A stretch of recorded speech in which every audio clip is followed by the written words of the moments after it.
সমস্ত জেলা প্রশাসকরা যেখানে যেখানে বন্যা হয়েছে শতভাগ আশ্বস্ত করেছে যে প্রত্যেক জায়গায় পর্যাপ্ত মজুদ আছে এবং যাকে যেখানে সহায়তা করার দরকার তারা করতেছে। এমন কোনো এই অভিযোগের আমরা কোনো পাই নাই, কোনো সত্যতা পাই নাই। এবং আমি এটা আপনাদেরকে পরিষ্কার করতে চাই যে আমাদের পর্যাপ্ত মজুদ রয়েছে।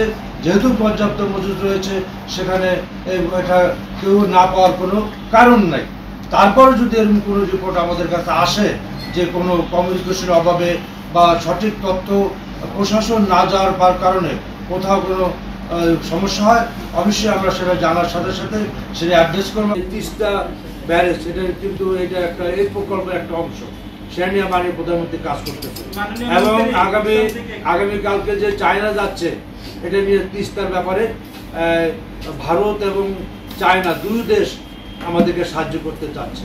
তাই নিয়ে মাননীয় প্রধানমন্ত্রী এটা নিয়ে কাজ করতেছে যে পানিগুলো আসার সাথে, পানিটা তো আমাদের ন্যাচারালি আমাদের করার কিছু নেই, পানিটা তো হিমালয় ওদিক থেকে আসে, উজান থেকে আসে। এবং এটা বাংলাদেশ যাতে দ্রুত পানিটা নিষ্কাশন হয়ে যতটা কম প্লাবিত হয় এটা হলে আমাদের সেভাবে মাননীয় প্রধানমন্ত্রী কাজ করতেছে এবং আমাদের বর্তমান সরকার কাজ করতেছে।